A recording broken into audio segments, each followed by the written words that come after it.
Informativo PB. Somos un equipo y estamos dispuestos a mantenerlo a usted y a su familia siempre bien informados. Sean todas y todos bienvenidos a su programa. Informativo PB. Buen día, amigos internautas en Honduras y en el mundo. Nos encontramos en exclusiva con el padre vicerrector administrador Oscar Echeverry. Buen día, padre. PB Radio en esta oportunidad le visita. Tenemos mucho interés en saber el funcionamiento del Seminario Mayor Nuestra Señora de Suyapa, exactamente cómo que funciona. Buenos días para todos los internautas y también pues buenas noches o un comienzo de día o final de día para todos quienes nos escuchan. Quiero agradecer a Carlitos que me brinda la oportunidad de esta entrevista. Pues compartirles que el Seminario Mayor Nuestra Señora de Suyapa, ubicado aquí en Tegucigalpa, Honduras, es, como todos los seminarios en la Iglesia Católica, la casa donde se forman los futuros sacerdotes, los futuros párrocos de nuestras comunidades. Esta casa está cumpliendo de una manera especial en este año 2012 50 años de estar ubicada aquí en este lugar. El seminario pues en Honduras tiene más tiempo porque fue una de las primeras, sino la primera institución superior de educación aquí en Honduras. Se habla primero de un colegio de estudiantes, después tomó la forma de seminario menor y después entonces ya a nivel de unos estudios superiores. Entonces tenemos que reconocer y se tiene que reconocer aquí en Honduras que el primer lugar de educación superior o de universidad fue el seminario de la Iglesia Católica. Como les digo, cumpliendo 50 años, hemos estado en estas bodas de oro, celebrando, recordando, dándole gracias a Dios por todas las personas que han trabajado en esta casa y también un compromiso para quienes estamos aquí viviendo el presente de esta celebración de los 50 años. Compromiso, ¿por qué? Porque tenemos que seguir dando muchos frutos en esta casa que tiene su objetivo de formar sacerdotes según el corazón de Dios, de nutrir a las comunidades y parroquias de aquí de Honduras para que tenga buenos y santos sacerdotes que puedan acompañar al pueblo de Dios. Aquí en nuestro seminario pues hemos terminado este año con 147 seminaristas. Ellos se forman aquí en las diferentes dimensiones de una manera integral, la dimensión humana, la dimensión intelectual, la dimensión pastoral, la dimensión intelectual, todas estas dimensiones es una manera de formar a los jóvenes para que sean sacerdotes trabajando para la iglesia. En esta casa ellos viven, en esta casa ellos realizan sus estudios. Vienen profesores y profesoras de otras universidades a formarlos. Tenemos el acompañamiento de psicólogos. Tenemos también en nuestra casa todos los recursos necesarios para que los jóvenes puedan vivir, puedan estar aquí, se puedan educar y ante todo formar. Vivimos con un buen grupo de empleados que nos ayudan a todo lo que es la vida cotidiana del Seminario Mayor.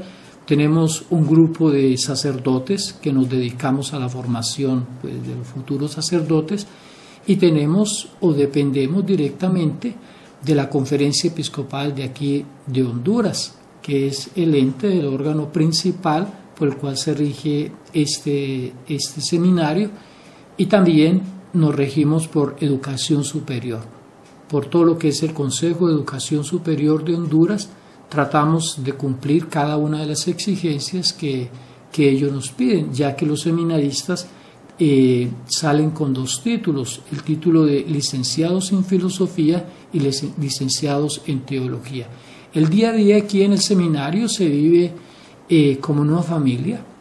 se vive en prepararnos para el estudio, para las clases, el tener momentos de oración, momentos de la celebración de la Eucaristía, momentos de las clases, del estudio, del deporte, del trabajo diario y de salir los fines de semana y en tiempos de vacaciones a la misión, a evangelizar en las diferentes diócesis donde ellos son originarios.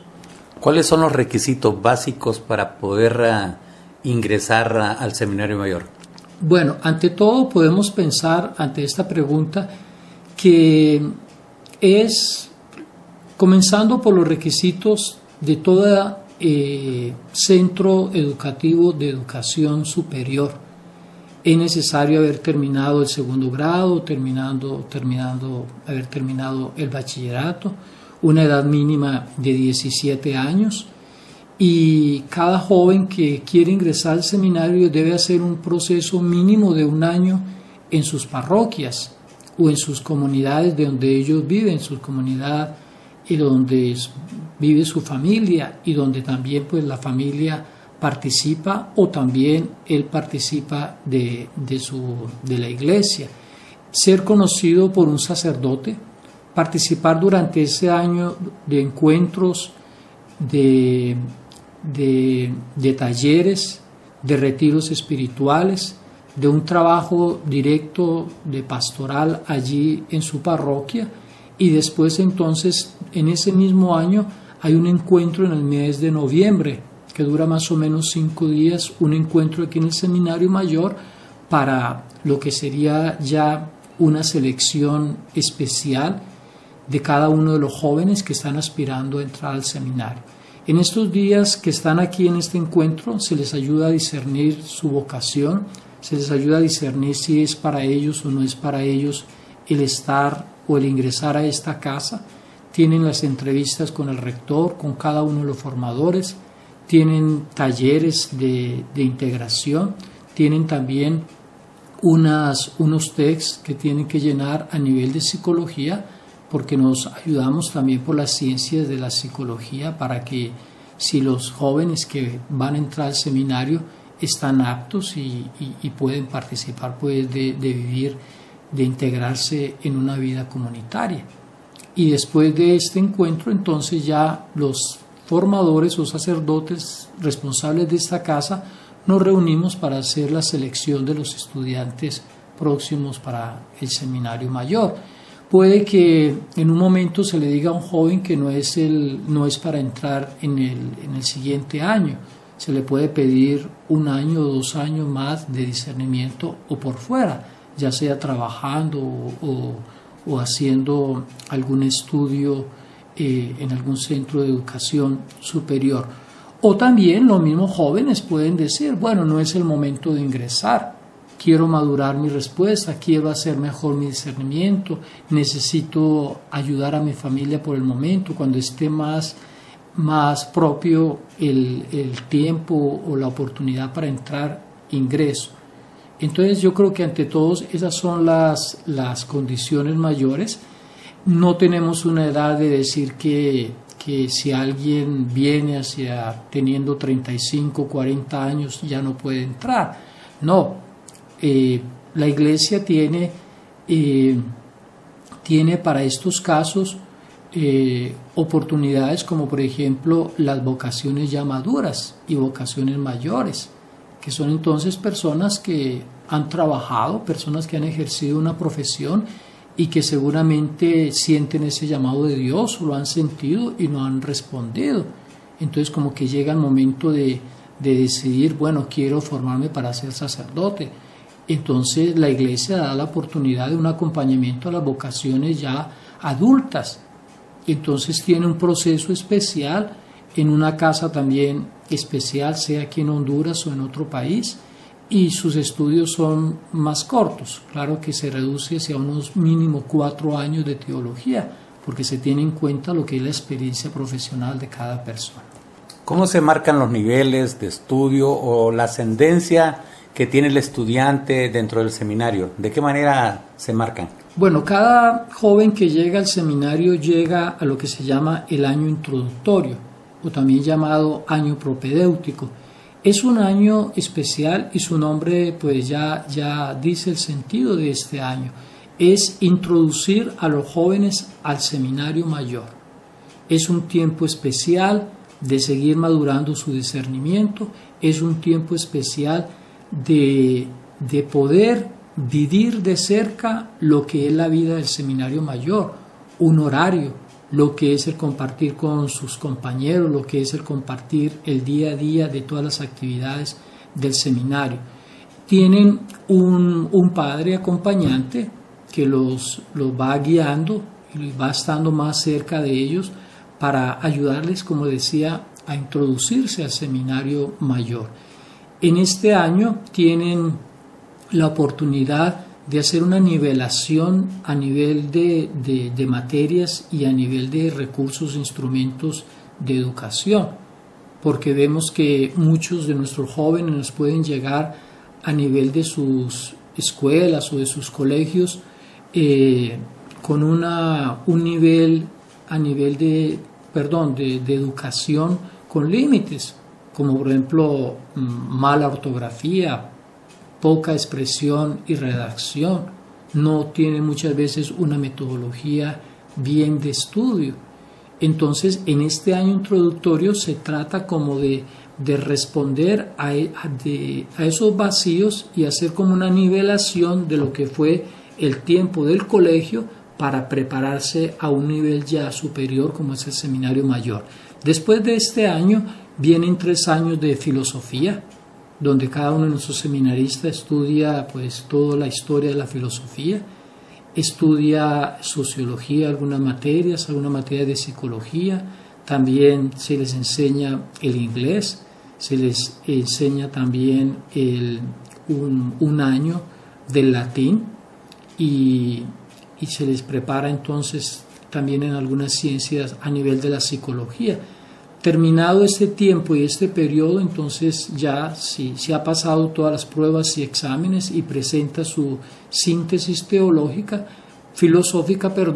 tienen la posibilidad de graduarse como licenciado en filosofía, reconocido a nivel de educación superior en Honduras. Después la otra etapa es de 4 años, que es la etapa de la teología.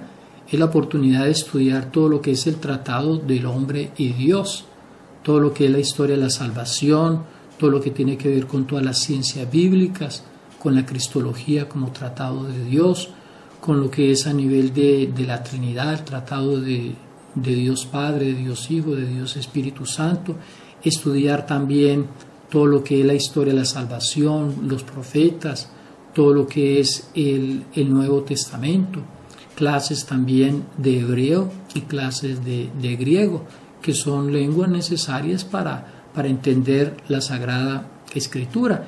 Y ya tratados como por ejemplo lo que es el moral sexual, lo que es toda la bioética, todo lo que son los documentos digamos a nivel del magisterio de la iglesia, a nivel de tipo social. Como vemos es 4 años donde hay que estudiar bastante y prepararnos para ser verdaderos pastores, para acompañar al pueblo de Dios. Terminado ese tiempo de 4 años de la teología, entonces también se saca la licenciatura en teología, reconocida por educación superior y reconocida a nivel de las ciencias eclesiásticas frente a la Santa Sede y al Vaticano, que es necesario en el momento después de hacer una maestría o un doctorado. Introductorio, filosofía y teología, diríamos, es la etapa inicial de la formación de un sacerdote. Ya ustedes me pueden decir, padre, pero son 8 años. Sí, son 8 años cuando en un momento un joven que está estudiando medicina, que está estudiando alguna ingeniería, ya con 7 años prácticamente tiene su carrera, tiene una maestría y hasta un doctorado. En el caso nuestro no, es la formación inicial, porque para nosotros como sacerdotes decimos nuestra formación y educación no termina. Después de esa etapa básica e inicial de 8 años, viene lo que es un ejercicio pastoral. Vienen también 2 años donde hay que ir a las parroquias y los jóvenes estar en capacidad de responder a las necesidades de la comunidad. Y después entonces seguiremos en una formación permanente durante toda la vida. Tenemos que estar como sacerdotes preparados, estudiando, leyendo. Si algunos tenemos la oportunidad de hacer una maestría o de hacer un doctorado. Ante un mundo cada vez más exigente, pues necesitamos sacerdotes que estén preparados a nivel de lo que dice el apóstol San Pedro, da razón de nuestra fe. Y los desafíos son mayores, por lo tanto, nuestra preparación intelectual, nuestra preparación ante todos los desafíos que se tienen hoy, pues tenemos que estar a la altura. No podemos caer en que el sacerdote sea todero, que lo sabe todo, porque no, se busca de alguna manera una rama y una especialización que le guste y profundiza, pero sí tenemos que estar al tanto de los acontecimientos del mundo de hoy, porque las personas siempre van a ver al sacerdote como una referencia en que les puede orientar y ayudar ante los desafíos del mundo de hoy. Esta es la pregunta del millón y no la puedo dejar por fuera. Nuestra audiencia debe estar muy pendiente. Los costos para poder convertirse en sacerdote. Es decir, ¿hay alguna manera de financiamiento? ¿El seminario contribuye de alguna manera o las parroquias? Tal vez me pueden ampliar ustedes esta información. Bueno, como siempre, ante todas estas cosas de hoy, y yo digo desde siempre, entra como el factor dinero y el factor económico. Si un joven o una joven se quiere formar en su casa, pues hay la necesidad de unos recursos materiales para sacar adelante ese objetivo y esas metas. Así ocurre también en nuestra formación con nuestros futuros sacerdotes. Sí, hay unos costos económicos. Yo puedo colocar el ejemplo de una familia para responder a esta pregunta, porque el seminario es una gran familia. Estamos hablando de 147 seminaristas. Fuera de eso estamos hablando de un equipo de sacerdotes preparados para acompañarlos a ellos. Estamos hablando de un equipo de 5 religiosas que dedican su vida también y su servicio a ayudarnos a nosotros en la formación de estos jóvenes y nos ayudan en la parte intelectual, nos ayudan en la parte a nivel de lo que es cuestión de lavandería, lo que es cuestión del cuidado de la casa, lo que es cuestión también de algo muy básico para estudiar y orar y todo, como es la alimentación. Aquí también tenemos un buen grupo de profesores, casi unos 30, 35 profesores. Tenemos empleados, tenemos que pagar servicios necesarios como se pagan también en una casa. Tenemos que hacer un mantenimiento también de instalaciones. Yo digo que es una gran familia. No recibimos de parte del gobierno o del Estado una ayuda directa, que digamos el gobierno nos pasa una partida para resolver toda esa situación económica. No, son recursos netamente de la Iglesia. Y cuando hablamos iglesia, hablamos pues primero ante todo de nuestros obispos y de nuestros animadores espirituales que buscan los recursos para sostener el seminario y hacer posible la formación de cada seminarista.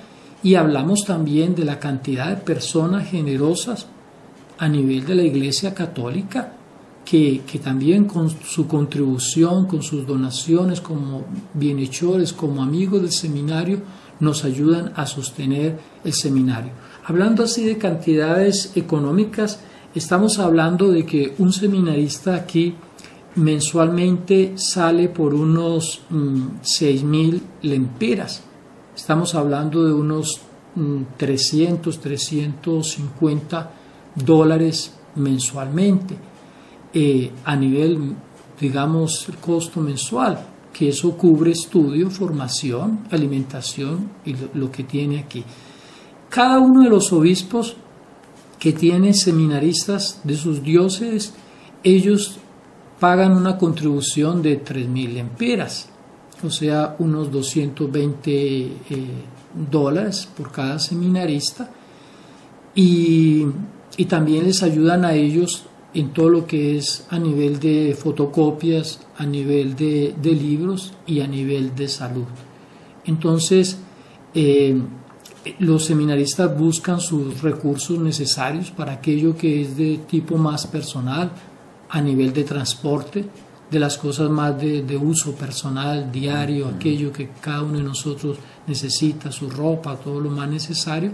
Y también pues hay la posibilidad de que las familias puedan ayudarles, y es importante esa ayuda de las familias, porque yo siempre digo, uno puede siempre ayudar a los demás, desde lo mucho que tenga o desde lo poco que se tiene.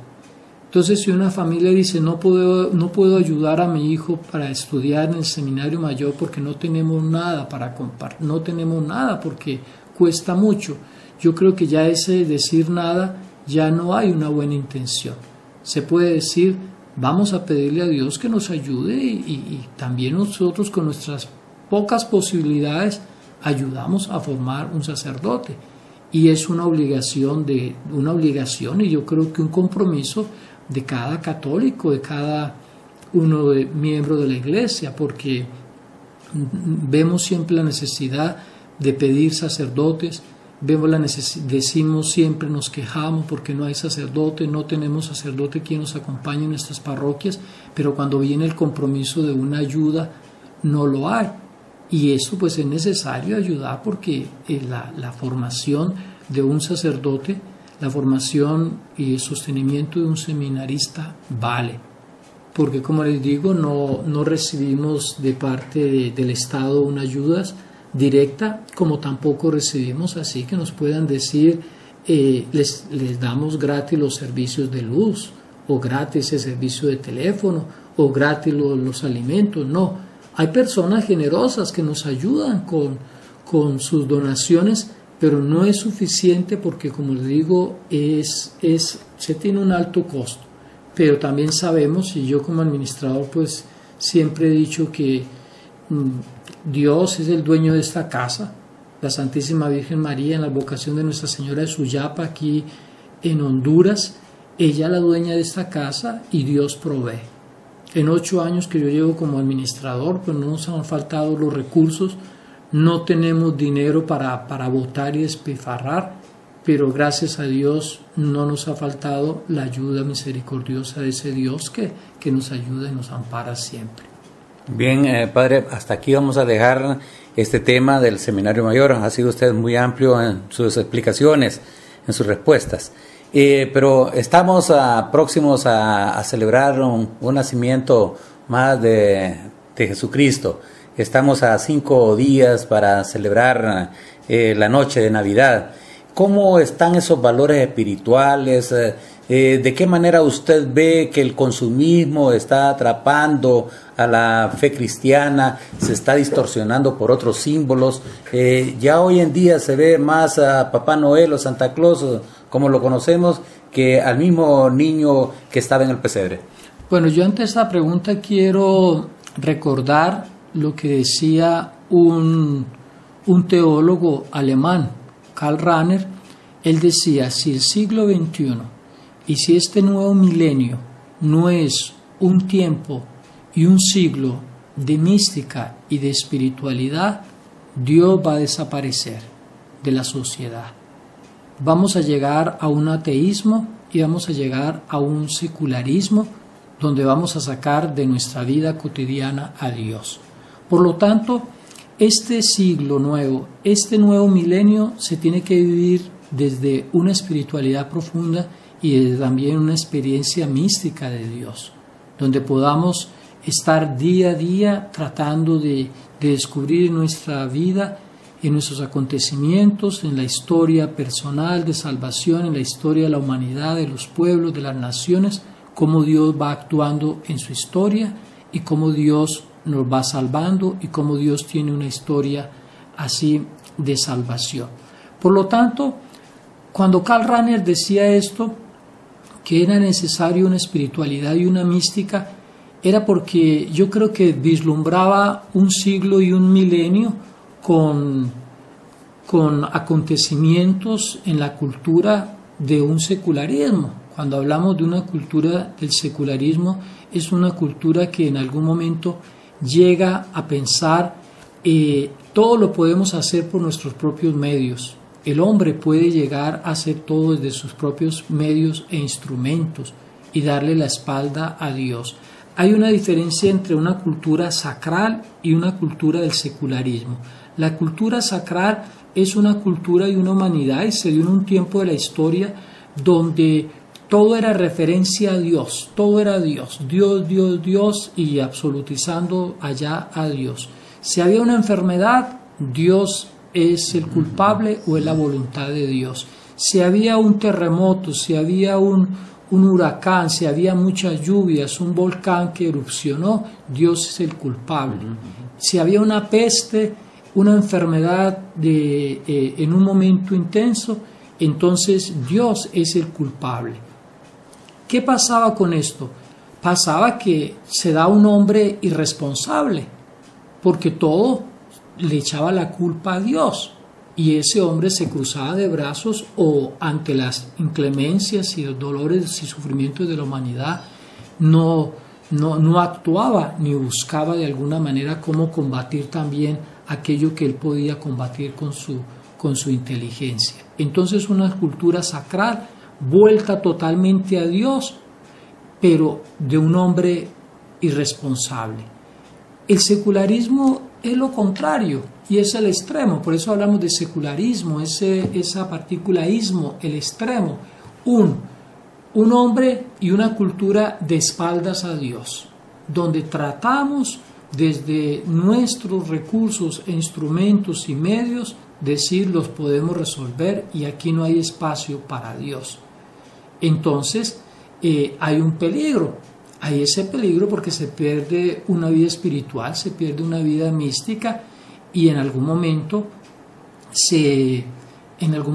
también se pierde el sentido por la misma vida. ¿Por qué? Porque no todo lo material, el materialismo, todo a nivel del secularismo y todo desde lo humano llegará al hombre a decir, a encontrarse, como dicen los filósofos, en un eterno insatisfecho. ¿Por qué? Porque en lo meramente humano, en lo meramente material, en el mero placer, va a encontrar su felicidad. Yo pienso cuando países tan bien desarrollados y culturas que tienen todo ya una respuesta ante sus necesidades básicas de salud, de alimentación, de vivienda, culturas y países donde están muy bien económicamente en todo esto. Pero también hay que anotar que hay muchos alto índice de gente de suicidas y también de desórdenes humanos. ¿Por qué? Porque es un hombre totalmente insatisfecho y un hombre que de alguna manera entra a jugar a Dios y un hombre que no va a ver cuál es el papel que tiene Dios en su vida y no distingue también pues cuáles son nuestras responsabilidades y deberes que tenemos frente a Dios y de respeto al mismo prójimo y el trato a las demás personas, el trato a la misma vida. Entonces yo creo que una cultura así de secularismo puede llegar a ser sus ídolos, a ser sus propios dioses, buscar sus propios placeres terrenos, sin importarle nada. Es muy fácil hoy decir, respetemos la libertad de cada uno. Yo hago lo que quiera y yo soy responsable de lo que yo mismo hago con tal de que no le haga mal a la otra persona. Pero muchas veces se puede caer en todo un libertinaje, porque todo para mí creo que es posible. Y entonces donde se piensa, no todo lo que el hombre puede hacer y lo que es posible para ese hombre, todo es moralmente bien o a nivel de ética está bien, porque entonces no todo lo que puede conseguir o lograr el hombre es totalmente bueno. Porque coloco un ejemplo, si vamos desde los científicos con todo aquello de la clonación, pues se podía y se está todavía tratando de investigar y hacer experimentos en esto, pero que también habían unos intereses perversos, porque entonces era buscar una superraza era buscar hombres en serie para responder a unos objetivos comerciales y económicos muy propios, o también en algún momento para que cada persona o cada pareja de esposos encargara a su hijo como bien lo quiere, de tal altura, con tanta capacidad intelectual, de ojos de tal color, de cabello de tal parte, todo esto. Entonces se llega a ser una humanidad que llega a discriminar, llegar a discriminación. Entonces allí hay un ejemplo de que no todo lo que el hombre puede hacer y los científicos pueden lograr, todo lo que le es posible hacer, no todo es lícito. Y hemos visto que se han tenido grandes logros, pero que con unos intereses que llevan a veces a sociedades y a naciones en mucha desproporción. En una cultura así del secularismo es fácil el individualismo. Primero yo, segundo yo, y tercero yo, y cuarto yo, si también hay un campo, hay campo para estar. Ese es un punto bien interesante y de grandes dimensiones el que enfrenta la fe religiosa, la fe cristiana, porque por un lado la tecnología va a la par o quizás por momentos va más adelantado que el mismo hombre. Vemos el caso reciente ahorita que se acaba de dar en Connecticut, un jovenzuelo apasionado por los videojuegos, ahí practicó mucho, una madre tolerante con muchas armas, aunque las tenía legales, pero tenía muchas armas y de grueso calibre. Ha cometido un suicidio, ha matado a 26, 27, incluyéndose él. Pero entonces, ¿de qué manera combatir? Somos los padres los que estamos incurriendo en esas faltas para no poder ordenar o guiar a nuestros hijos. O la Iglesia Católica, ¿cómo ve este panorama, padre? Bueno, yo creo que una respuesta a esta pregunta que nos estamos haciendo en esta entrevista la ha dado el Papa Benedicto XVI.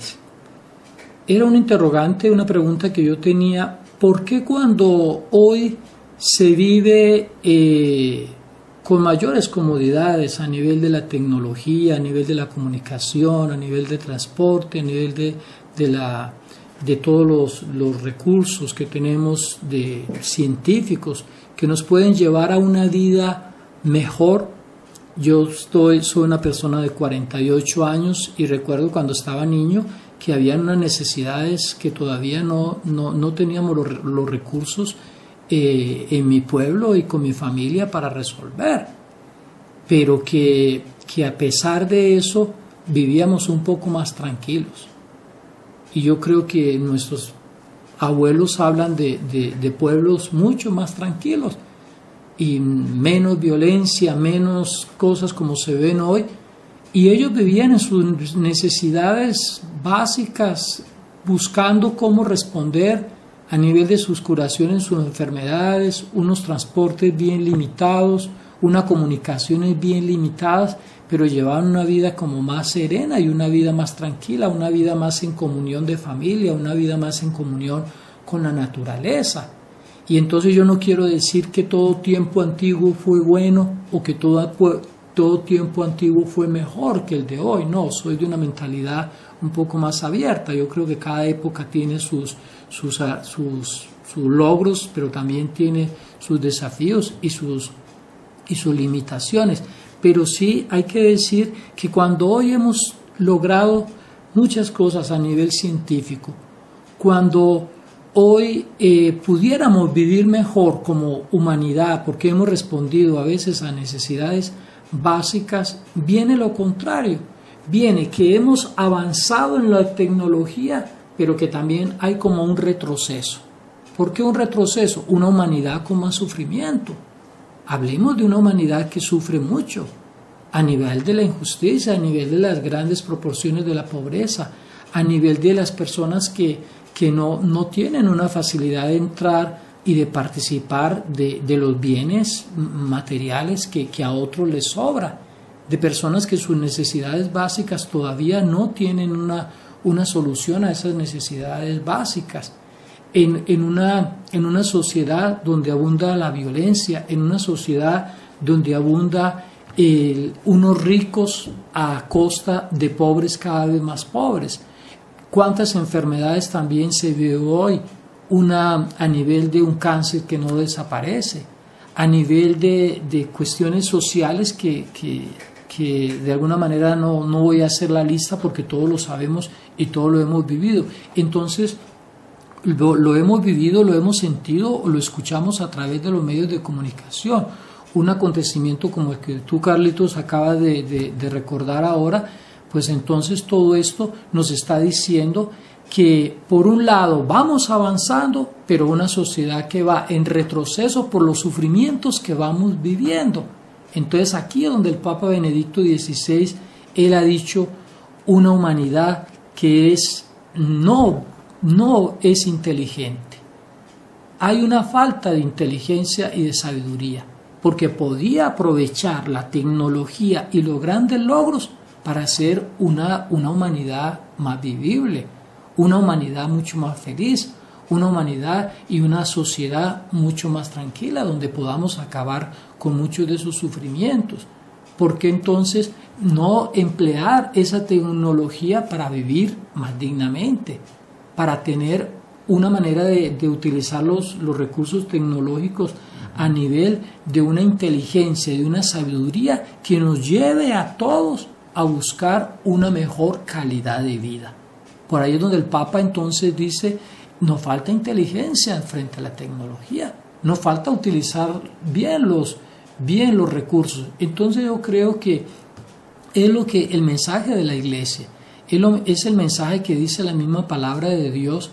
Ante todo, un hombre que debe hacer su historia en su responsabilidad, pero su historia también acompañada por un Dios que le ayuda a humanizarse, de un Dios que le ayuda a vivir más dignamente, una calidad de vida como Dios espera de nosotros, el que podamos administrar ese don y ese regalo de la vida que Él nos ha dado de una manera digna, donde podamos también respetar al prójimo, donde podamos compartir los bienes que todos tenemos derecho a valernos de ellos, que podamos trabajar dignamente y podamos también resolver nuestras necesidades y tener una calidad de vida. Yo creo que ese es el mismo proyecto de Dios, pero en un proyecto que hay que realizarlo, dejarle a Dios lo que le corresponde hacer, pero también la responsabilidad de lo que a nosotros también nos corresponde hacer. Hay un dicho español, se dice a Dios rogando y con el mazo dando. Es en el sentido de que le pedimos y le rogamos a Dios, pero también esos dones y regalos que Dios nos da se vuelven en tarea y en responsabilidad nuestra. Por ejemplo, yo no puedo decirle a Dios, regáleme la paz, queremos paz para nuestro hogar, quiero paz interior, y me quedo allí arrodillado las 24 horas pidiendo esa paz a Dios, y yo no soy el gestor de la paz en mi casa, no soy el gestor de la paz con el vecino, no soy el gestor de la paz en el colegio, en el trabajo donde ejercemos nuestra profesión.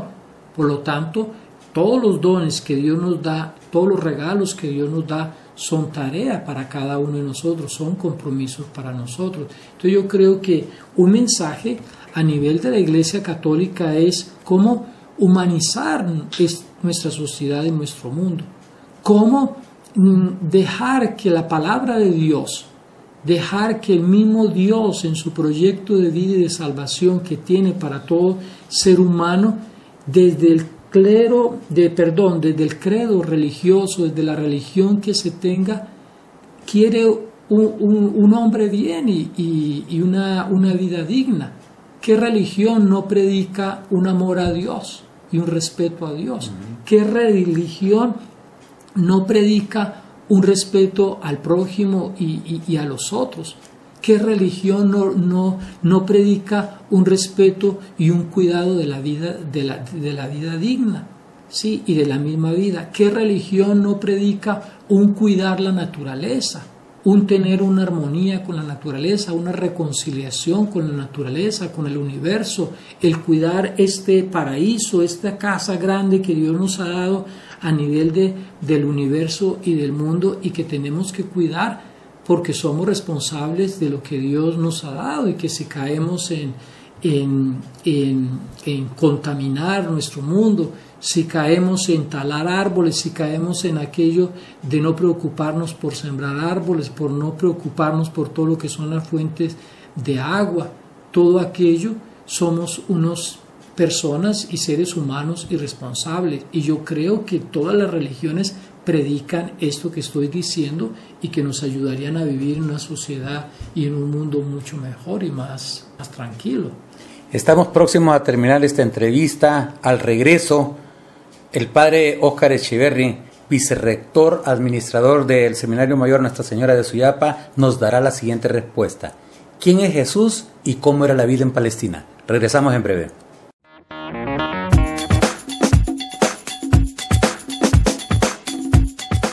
Catracha Mía anuncia sus servicios de boda, 15 años y todo tipo de eventos políticos o religiosos. Tenemos equipo profesional y personal calificado. Además brindamos el servicio de transfer de cualquier vídeo a formato DVD. Llámenos ahora 98 96 17 90.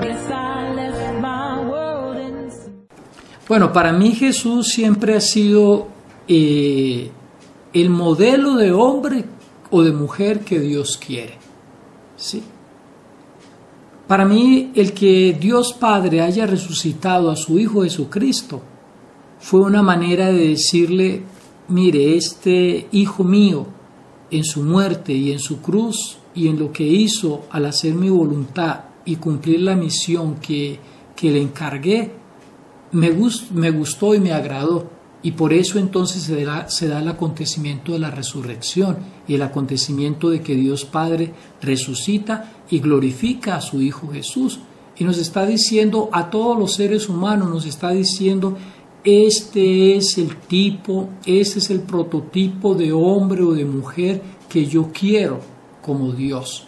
Entonces, por eso a mí veo en la persona de Jesús ese hombre que tenemos que seguir. Ese hombre que nos enseñó a agradar a Dios, ese hombre que vivió semejante a nosotros en todo, menos en el pecado.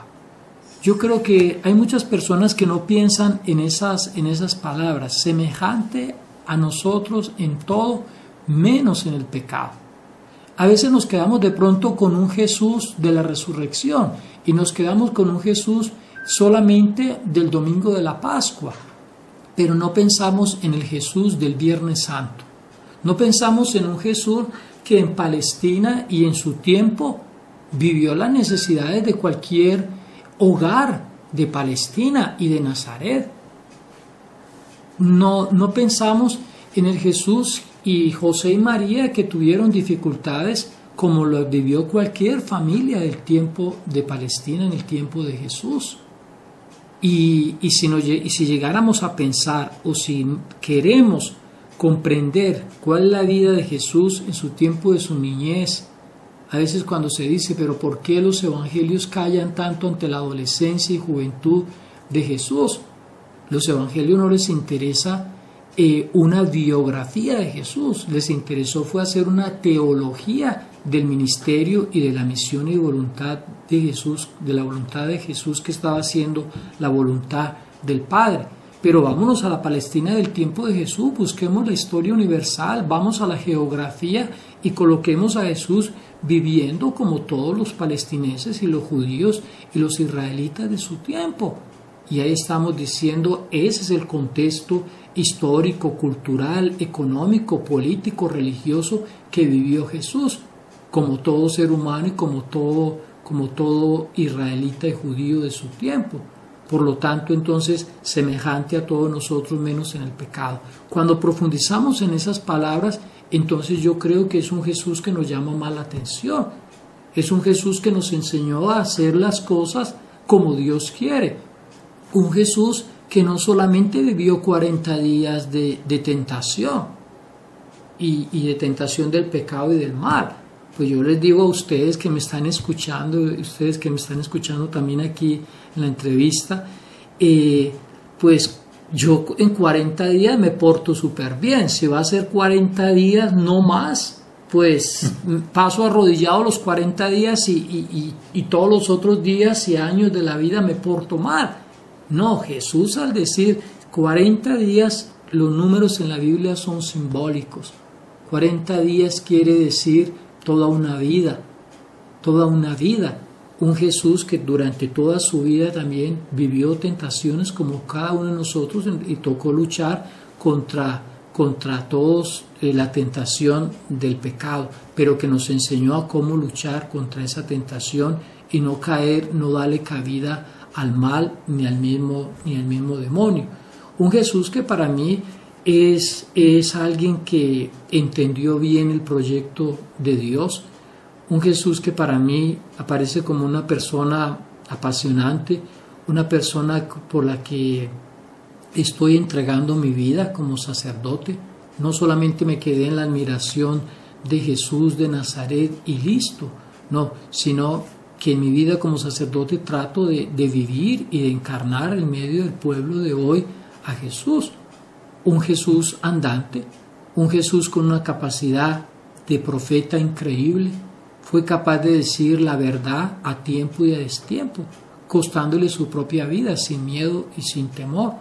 Un Jesús que cuando profundizamos cada vez más en su palabra y profundizamos cada vez más en lo que fue su vida, llama la atención, apasiona la vida de Jesús. Para mí Jesús, soy un eterno enamorado de Jesús y quiero que Jesús viva y reine cada día en mi corazón.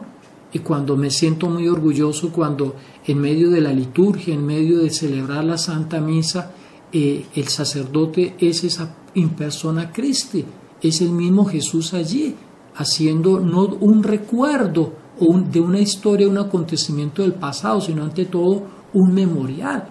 Y como dice mi fundador, San Juan Eudes, el sacerdote es los labios de Jesús, es el corazón de Jesús, los pies de Jesús, las manos de Jesús. Esto entiendo yo que todo mi cuerpo lo ofrezco y lo pongo a disposición para que Jesús siga haciendo su historia de salvación en esta época y en este tiempo de hoy. Yo creo que al estar entonces en este tiempo de la Navidad es una oportunidad para que nos acerquemos al pesebre, allá ese pesebre de Jesús, de María, de José, a ese pesebre sencillo y pobre que nos narra el nacimiento de Jesús, que nos demuestra allí un momento sublime de la encarnación, de un Dios que siendo Dios se abaja, se humaniza, se hace hombre como cada uno de nosotros. Por eso la Navidad es una oportunidad de acercarnos al pesebre en silencio y meditar ese acontecimiento del misterio de la encarnación, de un Jesús, de un Dios que se entrega por nosotros y en un Jesús que nos enseña a ser hombres según el hombre y mujer modelo que Dios quiere. Es una Navidad, una oportunidad de recogernos, de unirnos como familia en la reconciliación, en amarnos, en perdonar a quien tenemos que perdonar, en ponernos de acuerdo con Dios, en hacer con Dios una historia de salvación como Él quiere.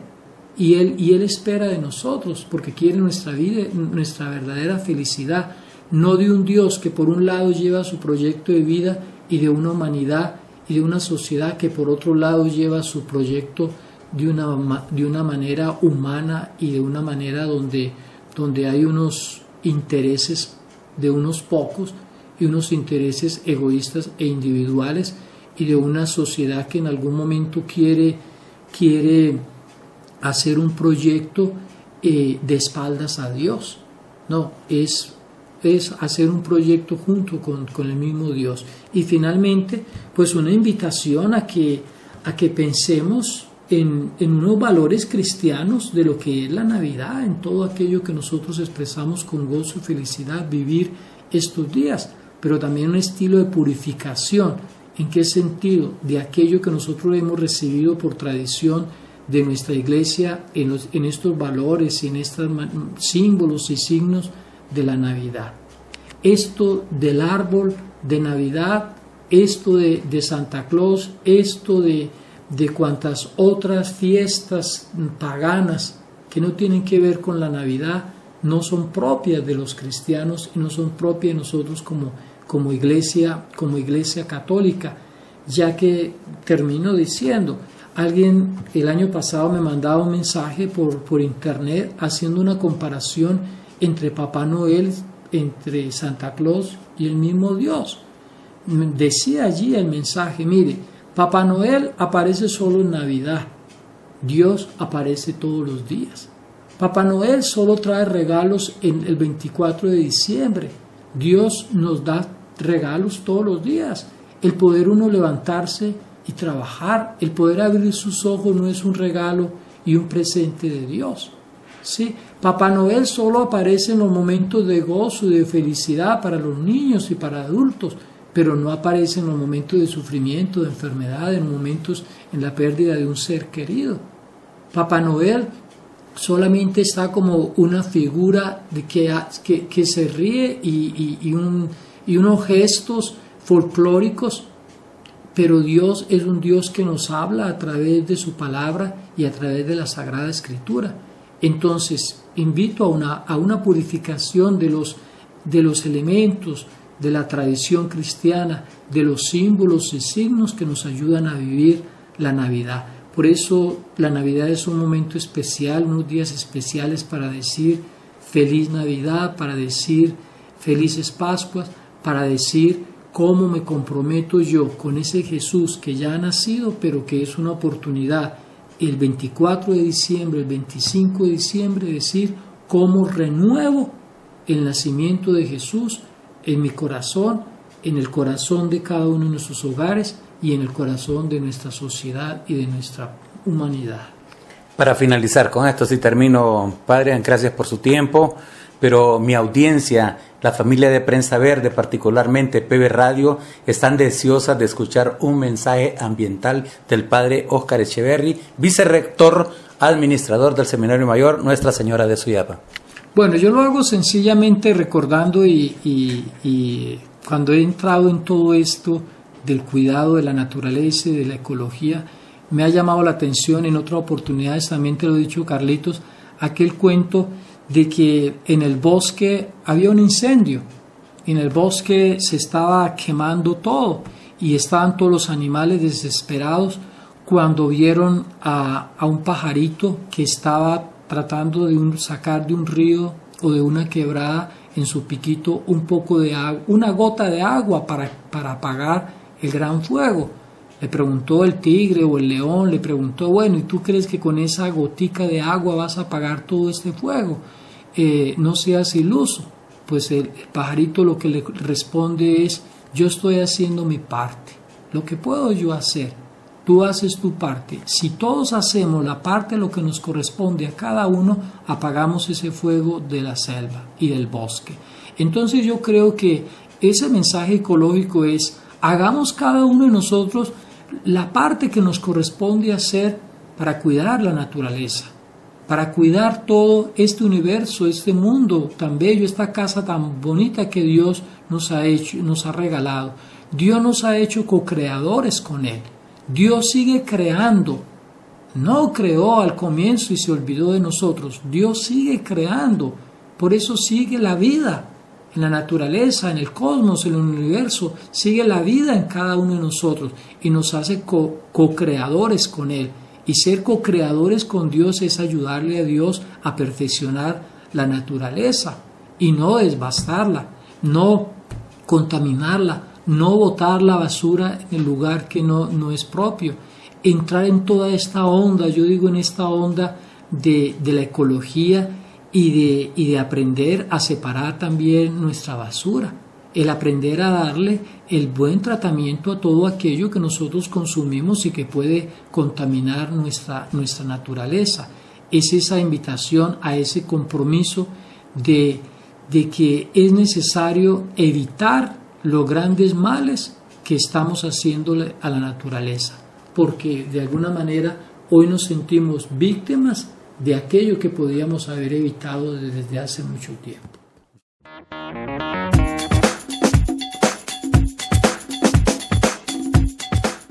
Así hemos llegado al final de este su programa Piensa en Verde, recordándoles que el lugar más limpio no es el que más se barre, sino el que menos se ensucia.